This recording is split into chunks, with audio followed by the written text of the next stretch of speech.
Wave optics. कल बताया गया था तुम लोग को बेसिक्स में कि सबसे पहले क्या आता, न्यूटन का कॉर्पस्कुलर थ्योरी आया। सही है, मतलब क्या बोला उसने, स्ट्रेट पाथ फॉलो करता है लाइट रेज। उसके बाद से सेकंड जो थ्योरी बनाई गई, क्योंकि वो थ्योरी में डिसएडवांटेजेस थे, लिमिटेशंस थे, सब लिखा गया ना, स्ट्रेंथ, लिमिटेशन, करंट स्टेटस क्या है, उस थ्योरी को यूज करते हैं कि नहीं, सारी चीजें लिख चुके हो।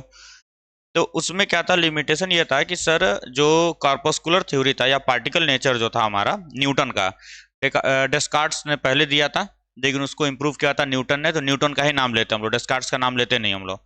ठीक।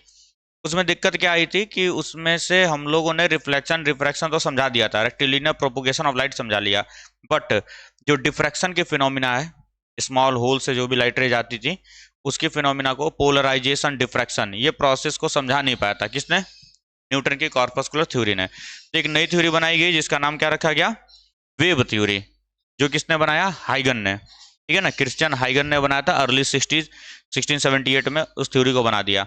उसके लिमिटेशंस क्या थे, तो उसके एडवांटेजेस क्या थे, वो प्रोपोगेशन को भी समझा दिया था, ये रिफ्रैक्शन समझाया, रिफ्रैक्शन समझाया, इंटरफेरेंस, डिफ्रैक्शन, पोलराइजेशन, ये सब समझा दिया था, लेकिन रेक्टिलिनियर प्रोपोगेशन को नहीं समझा पा रहा था, वो लिमिटेशन था।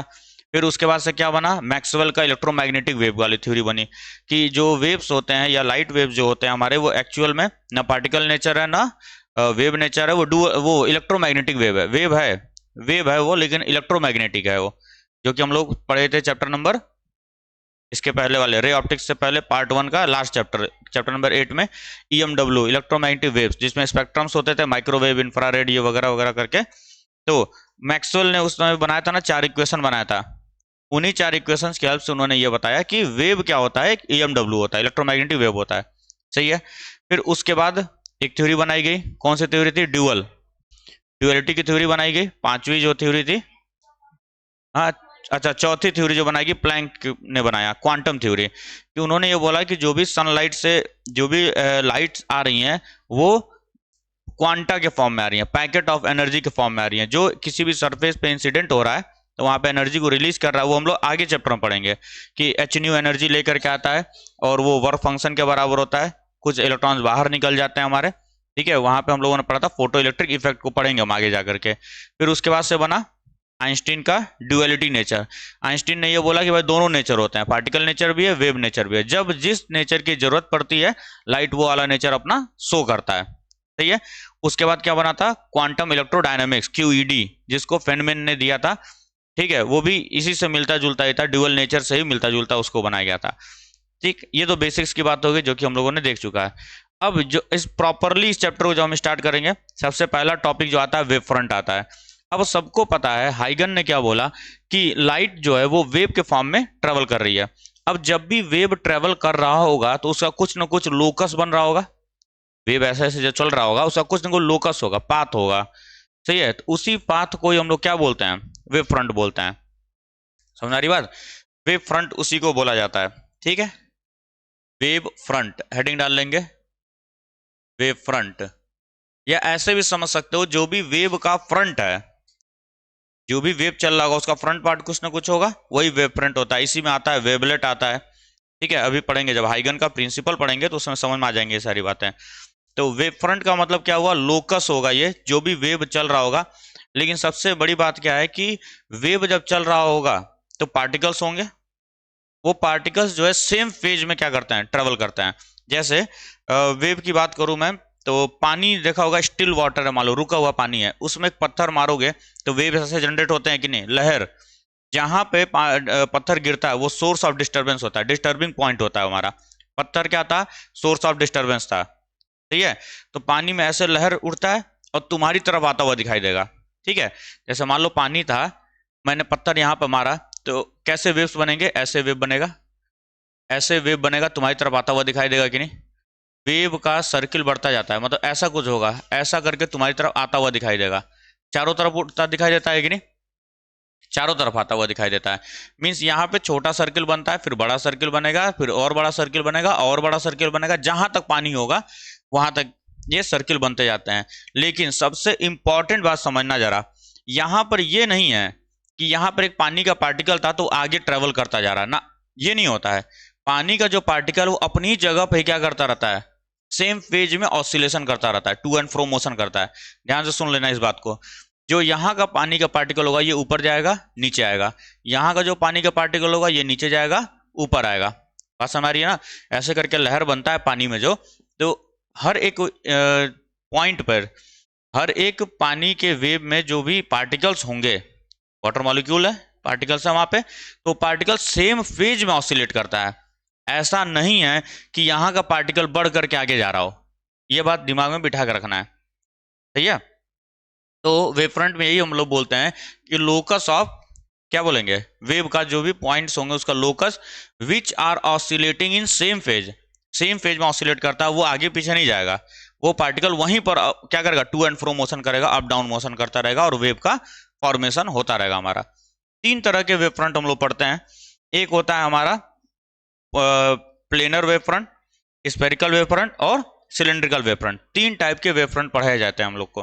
फिर उसी पर आता है हमारा हाइगन प्रिंसिपल। हेडिंग डाल लो, लिख लो इसमें पहले, ठीक है बाबू? तो वेव फ्रंट हमारा क्या होता है, लोकस ऑफ पॉइंट्स, ठीक है, of a medium which are oscillating in the same phase, जो भी एक फेज में ऑसिलेट कर रहे होंगे। अब हमारा लाइट का सोर्स कैसा कैसा हो सकता है, एक तो हो सकता है पॉइंट सोर्स, ठीक है, और एक क्या हो सकता है, कॉन्टिन्यूअस सोर्स हो सकता है, जैसे ये रॉड वगैरह लगाया गया है, ठीक है, रॉड के जैसा हो सकता है, या एक बल्ब मान लेते हैं पॉइंट सोर्स है हमारा। तो उसी के बेसिस पे तीन तरह का हमारा वेव फ्रंट बनता है, ठीक है। पहला जो होता है हमारा स्फेरिकल वेव फ्रंट होता है। First is our spherical wave front. जब भी हमारा लाइट सोर्स एक पॉइंट सोर्स होगा, जब भी लाइट का सोर्स जो है पॉइंट सोर्स होगा, ध्यान से सुनते रहना, वेव फ्रंट बनाने का सबसे आसान तरीका है, ये क्या होता है, लोकस होता है उन पॉइंट्स का जो कि इक्वी डिस्टेंट होते हैं लाइट सोर्स से। तो एक पॉइंट से इक्वी डिस्टेंट अगर मैं लोकस बनाता हूं तो वो किस शेप का होगा, स्फेरिकल शेप का होगा, सर्किल नहीं होगा। ध्यान सुनना, सर्किल नहीं होगा, क्योंकि बल्ब मैंने यहां रखा है तो इससे पॉइंट ऐसे इधर भी तो हो सकता है, ठीक है। तो क्या है, 3D बॉडी हमारी, तो 3D बॉडी के लिए क्या बनेगा, स्फेरिकल बनेगा। अगर मैं इस पॉइंट सोर्स को इसी व्हाइट बोर्ड पे बनाया होता तो क्या बनता, सर्किल बनता तब, क्योंकि 2D हो गया ना, अब 2D हो गया। जैसे जो भी बल्ब वगैरह हम यूज करते हैं, लाइट सोर्स यूज करते हैं, वो 3D ऑब्जेक्ट है। तो 3D एक पॉइंट से इक्वी डिस्टेंट अगर पॉइंट्स की मैं बात करूं तो वो एक स्फीयर बनाता है, सर्किल नहीं बनेगा, वो स्फीयर होगा। 2D होता तो सर्किल बनता, 3D है तो स्फीयर। अरे 3D सर्कल का ही 3D फॉर्मेट क्या हो जाता है, स्फीयर हो जाता है हमारा। तो सर इसके चारों तरफ ध्यान से सुनना कैसे बनाया जाता है। इसके चारों तरफ ये एक पॉइंट ऐसा मिलेगा हमको, एक ऐसा पाथ मिलेगा, तो ये क्या, तो ये हमारा क्या बन जाएगा, वेव फ्रंट हो जाएगा, ठीक है। इस पॉइंट के चारों तरफ ऐसा, ये भी इक्विडिस्टेंट है, ये भी इक्विडिस्टेंट है कि नहीं है, तो ये सारे के सारे किस शेप के हो गए हमारे, स्फेरिकल। तो एक पॉइंट सोर्स से जब ये फाइनाइट दूरी पर रखा गया होगा, इनफाइनाइट पर रखेगा तो प्लेन बनता है, ये पढ़ेंगे। एक पॉइंट सोर्स जब फाइनाइट दूरी पर रखा गया होगा तो जो भी हमारा ये locus of point which are equidistant, वो कौन सा बनेगा, स्फीयर बनने वाला है। दूसरी चीज नोट में जो लिखवाया गया है कि अगर मैं इस वेव फ्रंट पे कोई भी परपेंडिकुलर लाइन बनाता हूं, क्योंकि हम लोग बचपन से एक बात पढ़े हुए हैं, क्या पढ़े हैं सर, कि ये एक स्फीयर है और ये सेंटर है कि नहीं है उसका, तो सेंटर से कोई भी लाइन अगर मैं सरकमफेरेंस बनाता हूं तो नॉर्मल हो जाता है कि नहीं। अरे क्लास 10th में theorem 10.1 radius is perpendicular to tangent, इतना तो याद ही होगा, थ्योरम 10.1 क्लास 10th क्या बोलता था, किसी भी स्फीयर पे सेंटर से जो भी मैं लाइन ड्रॉ करता हूं वो परपेंडिकुलर होता है, दैट मीन्स ये भी नॉर्मल होगा, ये भी नॉर्मल होगा, ये भी नॉर्मल होगा। तो जो भी स्फीयर पे लाइन बनाई गई है अगर वो नॉर्मल है तो वो किसको रिप्रेजेंट करता है, रे ऑफ लाइट को, रे ऑफ लाइट को रिप्रेजेंट करता है, रे ऑफ लाइट को रिप्रेजेंट करेगा। और ये हमारा क्या हो जाएगा, स्फेरिकल वेव फ्रंट। पहला ये लिखे थे हम लोग, स्फेरिकल वेव फ्रंट। अगर हमारा लाइट सोर्स लीनियर चार्ज हो जाए, लीनियर सोर्स हो जाए लाइट का, या एक स्लिट हो जाए, स्लिट का मतलब होता है ओपनिंग, हल्का सा ओपन कहीं पे किया हुआ है, छेद बनाया हुआ है, तो उसका आगे पढ़ेंगे भी। यंग्स डबल स्लिट एक्सपेरिमेंट जब हम लोग करेंगे YDSC, तो YDSC में यंग्स डबल स्लिट एक्सपेरिमेंट में YDSC मतलब दो स्लिट बनाए गए होंगे, दो ओपनिंग्स बनाए गए होंगे, एक लाइट सोर्स होगा उसको दो जगह पे मैं तोड़ूंगा, फिर वहां पे भी क्या होगा, वेव्स का फॉर्मेशन होगा, जहां जहां पे कंस्ट्रक्टिव, जहां पे दो वेव्स का क्रस्ट टकराएगा कंस्ट्रक्टिव होगा, जहां पे ट्रफ टकराएगा कंस्ट्रक्टिव होगा, जहां पे क्रस्ट ट्रफ टकराएगा वो डिस्ट्रक्टिव हो जाएगा। सही है ना, आगे अभी पढ़ा जाएगा उस चीज को। ठीक, सेकेंड हमारा क्या हो जाता है सर, सिलेंड्रिकल वेव फ्रंट। देखें यही सिलेंड्रिकल वेव फ्रंट। तो सिलेंड्रिकल वेव फ्रंट कब बनता है, जब भी हमारा लाइट सोर्स क्या हो जाए, लीनियर हो जाए। मतलब मान लो ऐसा मैंने लाइट सोर्स रखा है, रॉड टाइप का कोई, ऐसा कोई मैंने रखा है। अब एक चीज बताना, ये हमारा लाइट सोर्स है, इससे इक्वी डिस्टेंस कौन सा सरफेस बनेगा, याद करो गॉस लॉ में सब पढ़े हुए हम लोग, ये गॉस लॉ ही है। पॉइंट चार्ज है तो गॉसियन सरफेस कैसा बनता था, स्फेरिकल बनता था कि नहीं। जब लीनियर चार्ज डिस्ट्रीब्यूशन होता था तो सिलेंड्रिकल बनता था कि नहीं बनता था। क्योंकि अगर इसके अबाउट तुम स्फीयर को मानते हो, तुमने अगर तुम्हारे मन में आया कि सर इसके सिलेंडर के या एक लीनियर चार्ज डिस्ट्रीब्यूशन है, लाइट सोर्स जो हमारा लीनियरली डिस्ट्रीब्यूटेड है, अगर मैं स्फीयर मान लेता हूं, सपोज करो अगर तुमने स्फीयर माना, मैं यहां बता रहा हूं इसको, अगर तुमने एक स्फीयर माना है तो कुछ ऐसा स्फीयर होगा। सर यहां से इसकी डिस्टेंस अलग है और यहां से इसकी डिस्टेंस अलग हो जा रही है कि नहीं हो जा रही है, ऐसा तो लोकस होगा ही नहीं। लोकस क्या होना चाहिए था, इक्वी डिस्टेंट होना चाहिए था। तो सर इसके चारों तरफ क्या होगा, एक इधर में प्लेन मान लेता हूं जो इक्वल डिस्टेंस पे होगा, रेडियस जिसको हम लोग बोलते हैं, सेम वही घूम करके इधर आएगा, ये भी हमारा रेडियस हो गया। और ऊपर हमारा क्या बन जाएगा, सर्कुलर शेप का बन जाएगा, क्योंकि ऊपर क्या है, एक तरीके से देखा जाए तो पॉइंट सोर्स ही है, तो यहाँ पे सर्कुलर बन जाएगा, क्योंकि ये पॉइंट सोर्स कहाँ पर, एक प्लेन में है। ध्यान से सुन लो, ये प्लेन में है। तो सिलेंडर अगर याद हो, सिलेंडर में क्या होता है, दो बेसेज होते हैं जो कि सर्कुलर शेप का होता है, और इधर क्या होता है, कर्व्ड सरफेस होता है हमारा सिलेंडर का। तो किसी भी लीनियर चार्ज से क्या बनेगा, हमारा सिलेंड्रिकल वेवफ्रंट बनेगा। ध्यान से सुन लो बाबू, ये जो भी हम लोग केसेस कर रहे हैं फाइनाइट डिस्टेंस पर होगा, लाइट सोर्स फाइनाइट डिस्टेंस पे होने वाला है। इनफाइनाइट डिस्टेंस जैसे सन वगैरह से अगर लाइट रेज आ रही होंगी तो वहां पर हमारा क्या हो जाएगा, प्लेनर बनना स्टार्ट हो जाता है।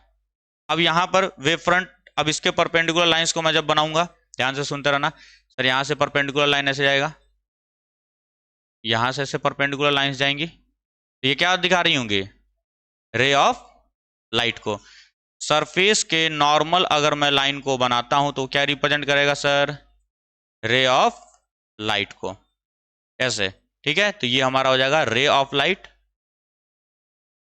रे ऑफ लाइट हो जाएगा सर ये, और ये हमारा हो गया सिलेंड्रिकल वेव फ्रंट, ये हमारा हो जाएगा सिलेंड्रिकल वेव फ्रंट। अभी अच्छे समझ में आ जाएगा जब हाइगन का दो प्रिंसिपल पढ़ा जाएगा। तो लास्ट होता है हमारा प्लेनर वेव फ्रंट या प्लेन वेव फ्रंट। थर्ड जो होता है सर प्लेनर वेव फ्रंट होता है, प्लेनर वेव फ्रंट या प्लेन वेव फ्रंट भी लिखते हैं हम लोग इसको। अब ये कब बनता है सर, जब भी ये दोनों के दोनों सोर्सेज पॉइंट सोर्स हो चाहे लाइन सोर्स हो, अगर मैं इसको इनफाइनाइट दूरी पर रखा हूं, बहुत ज्यादा दूर रखा गया है, तो वहां से जो भी लाइट रेज आ रही होंगी हमको ऑलमोस्ट पैरेलल दिखाई देंगी। यही रीजन भी है कि सन से जो भी लाइट रेज आती हैं, हम लोग जब भी रे डायग्राम बनाते हैं तो उसको क्या करते हैं, प्रिंसिपल एक्सिस के पैरेलल लेकर के आते हैं। ठीक है, तो एक चीज को याद रखना, जब भी लाइट सोर्स हमारा इनफाइनाइट डिस्टेंस पे रखा गया होता है, तो जो भी हमारा लाइट का जो डिस्ट्रीब्यूशन बनाया जाएगा वो क्या होगा, आपस में प्लेन वो होते हैं, पैरेलल होकर के आते हैं। ठीक, तो चाहे पॉइंट सोर्स चाहे लीनियर सोर्स, जब मैं इसको कहां रखूंगा, इनफाइनाइट दूरी पर, इनफाइनाइट दूरी पर रखूंगा तो प्लेन वेव फ्रंट बनता है, ऐसा कुछ करके वेव फ्रंट बनेगा। ये वेव फ्रंट है, ये वेव फ्रंट बन रहा है हमारा प्लेन वेव फ्रंट। बस ऐसे लगेगा कि प्लेन्स चलते हुए आ रहे हैं आगे, एरोप्लेन नहीं, 2D वाला प्लेन। और इसके जैसे मैं परपेंडिकुलर लाइन बनाऊंगा ऐसा ही बनेगा कुछ। ये हमारा क्या हो जाएगा, रे ऑफ लाइट, ये हमारा हो जाएगा रे ऑफ लाइट। और ये जो बनाए गए हैं ये क्या है, हमारे प्लेन वेव फ्रंट है, प्लेन वेव फ्रंट। सही है, इसको फटाक से बनाओ। फिर कन्वर्जिंग और डाइवर्जिंग भी देख लेते हैं, जो तुम लोग उसमें देखते हो ना, कनकेव मिरर, कनकेव लेंस में लाइट रेज क्या होती है, प्रिंसिपल एक्सिस के अगर पैरेलल आया तो फोकस होती है एक जगह पे। तो कन्वर्जिंग और डाइवर्जिंग वाला भी देख लेते हैं कैसे वेव फ्रंट बनता है।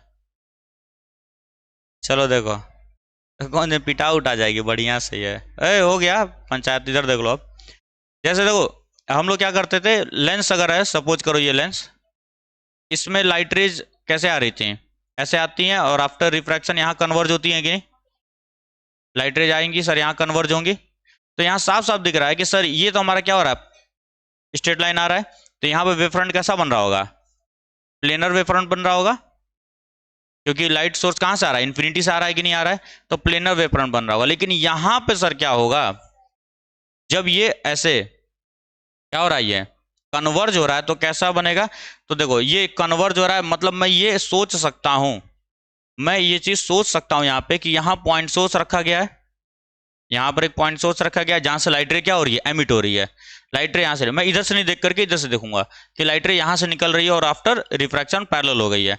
तो हमको पता है एक पॉइंट सोर्स से कैसा स्फेरिकल बनता है वेव फ्रंट, बस वही चीज है, एक पॉइंट सोर्स है और इससे क्या बनेगा, स्फेरिकल वेव फ्रंट बनने वाला है, स्फेरिकल वेव फ्रंट बनेगा पॉइंट सोर्स से। अब ध्यान से सुनना, जब भी लाइट रे नॉर्मल होगा क्योंकि सेंटर से लाइन बन रही है, जब भी लाइट रे टूवर्ड्स सोर्स आएगा, जब भी लाइट रे टूवर्ड सोर्स आएगा तो ये क्या होगा, कन्वर्जिंग स्फेरिकल वेव फ्रंट हो जाएगा, converging spherical wave front, converging spherical wave front होगा। जब भी लाइट जो भी लाइट रे है वो टूवर्ड्स सोर्स आ रहा होगा तो बनेगा अभी भी स्फेरिकल ही, वेव फ्रंट स्फेरिकल ही होगा, कन्वर्जिंग हो चाहे डाइवर्जिंग हो। डाइवर्जिंग की बात कर लेते हैं सर अगेन,